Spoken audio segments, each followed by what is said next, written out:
You know right, assassinate. Airport in my eye. Moja nananu shegu edigu on my eye.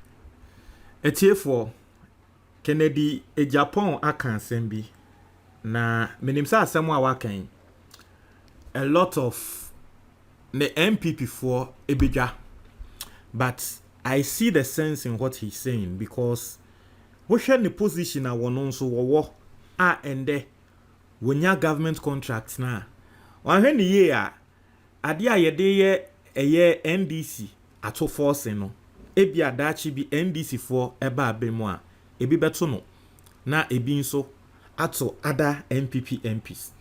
And then the first time I subscribe and I click the notification bell on this, so you go so say we have a new YouTube channel. In fact, 2 YouTube channels. I link no a comment box nimo. UTA click and subscribe MI. Now, young consem nimo. Etiefo. When him say NDC MP baako. Embra Mahama time ye deputy minister ye friend no case ato forcing. Na and that MPP for at the no akwa court say or cause financial loss to the state. Embra na Mahama ye president no over a year ambulance bia ye say omo ekoto ye ambulance bako 200. Na NDC for womo parliament no say sa adie we aban no no. It is just so that they reduce the number of NDC MPs in parliament. That's what the NDC is alleging. MPP so say dabi nipa die we di bone a ne we di bone. Now the truth of the whole matter and say atofo say no that time no he wasn't the substantive minister. I think he was the deputy minister that time. Enti nkrofokra raise in some ka say that time na atofo say we deputy minister. Na se ministry no eko procure ambulance se minister no ena wo se wo charge no akwa say na nsen coronavirus edro na say health minister ekoto baako for $20 ye be investigation hu se sa ade na nka enye no won say the health minister ena ye twe no ede no eko parliament deputy minister bi eni hwa ye te ne ho asem because he so say ministry ne de minister no ase na eba ne say na we de deputy minister esanse wo ye MP nti ya twe na konti NDC for say these are some of the reasons nti a wo mususu say dabi it is just persecution. In fact, na saying in krata na petitioner NDC for Troy e de Commonwealth no ato force ne de na eka ho Kennedy Agyapong wa ba bonten eka say onim say asem we a wo ba bekan enye wo no ankasa ne political party de nanso saa de na MPP for ato force de na ye de no court no entwaye o se enye baako say na MPP for anhwe yi a NDC for ba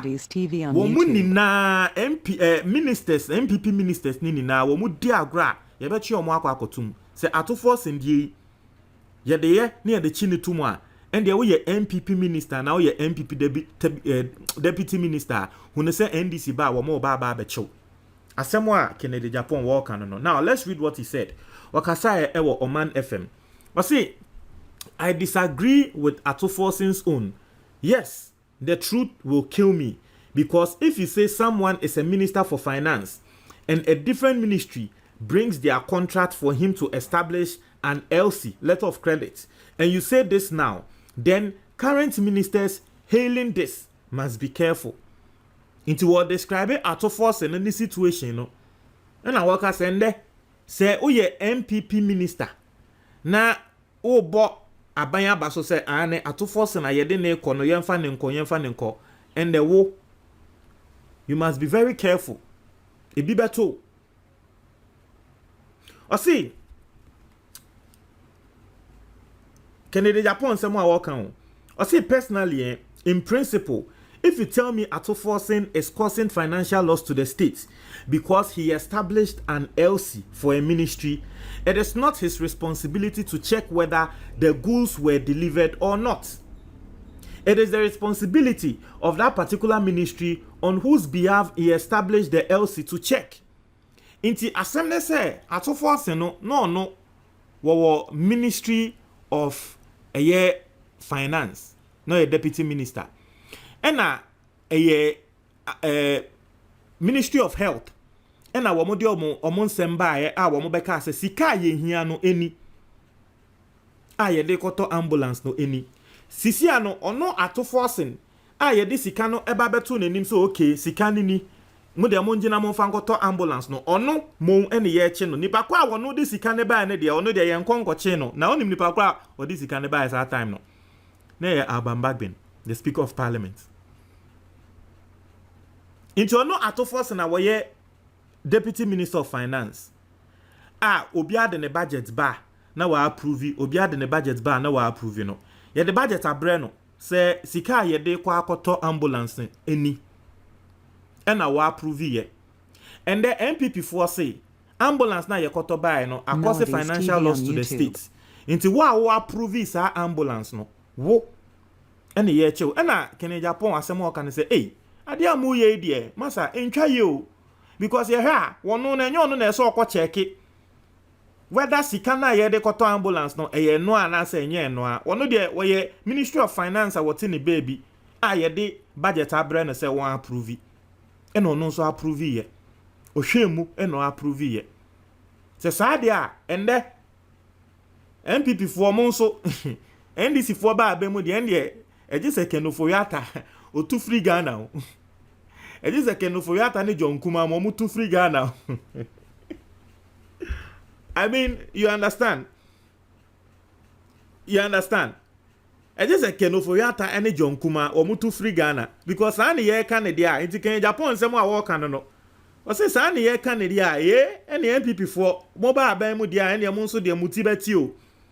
Just some more work no.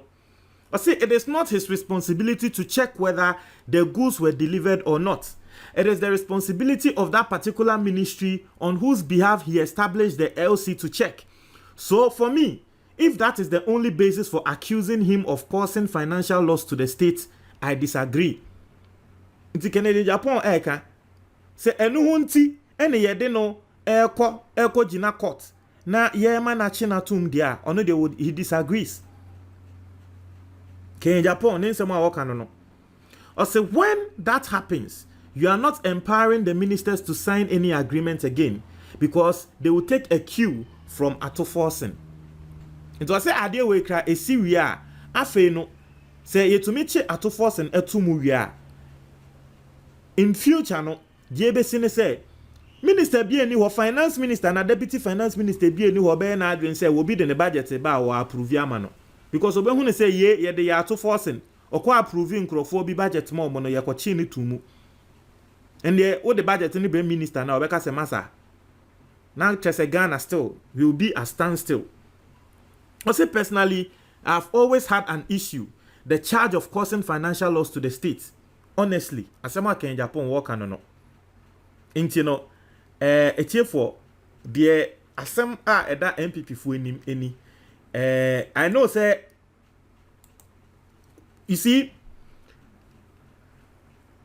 Sa asem where can Japan air cano, right? It could be in two ways. Two different ways. Now, a bit to me about say genuinely, can the Japan feel said that be a dear way in future? A bit to me how money na intino, and you can say MPP echo that particular name. Melodies and TV I say, on YouTube. A bit to me about say he knows. Say if the MPP are playing this card, then the NDC will also play the two cards they have with them right now.